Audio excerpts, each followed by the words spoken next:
I now call the Shadow Leader of the House, Jesse Norman. Well, thank you very much indeed, Mr. Speaker, and what a delight it is to see this fantastic assembled youth parliament here today. My name is Jesse Norman. I rejoice, if that's the right word, in the title of Shadow Leader of the House. The acronym is SLOTH. I have to say it doesn't feel very slothful when I'm running around doing the Speaker's bidding and the service of the House most of the time, but that's part of the joy of my job. And I don't want to give you a political speech of any kind. I just want to talk about three things that might be of interest to you as youth parliamentarians. So the first, the acronym I want you to take away is House of Commons, HOC. And the first one I want to start with is H, for history.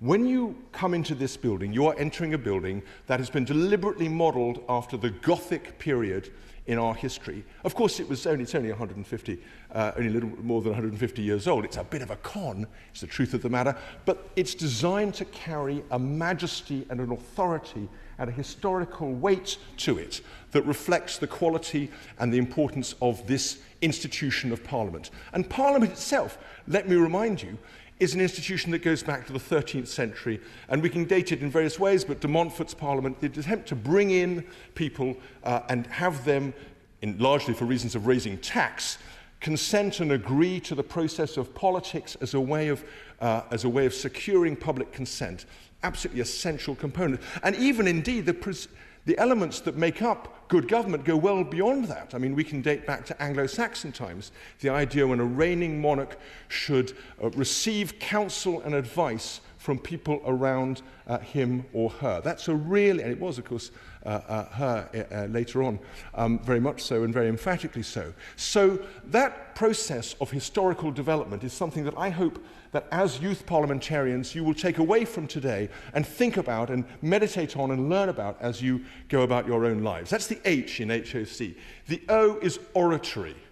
This is a fantastic moment for you, ladies and gentlemen, to practice your oratorical skills in front of no less a figure than our magnificent Speaker, Lindsay Hoyle. And if any of you do become Speaker, you'll be following a glorious reign that our current incumbent has had. And of course, you'll have to be waiting quite a long time before he'll consent to give up the post, because he's enjoying it and giving so much to it.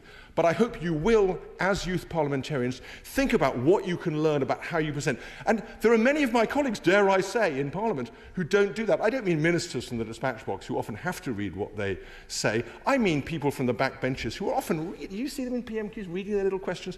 Absolutely not. What we want is people who can speak extempore from the dispatch box or from the back benches and enliven and engage each other in debates. And I know you're going to do that today, and I congratulate you for it and thank you for it. And the final point is C. C for careers. Now, many of you, as the Speaker said, maybe future cabinet ministers or members of Parliament or even, dare I say, possibly prime ministers. I hope you won't be those things until you've done something outside politics. Because what you bring to politics is what really distinguishes an effective parliamentarian.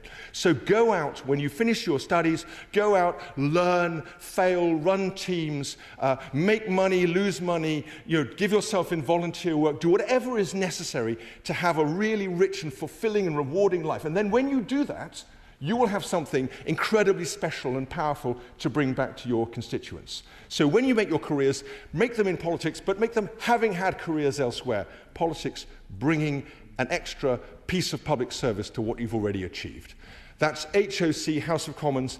Ladies and gentlemen, I thank you so much for having me. Let me say one thing. It's famously been said that politics is show business for ugly people. When I look at the energy and the joy and the drive and the vigour around this chamber today, I don't see any ugly people, but I do see some potentially very formidable politicians. Thank you very much indeed.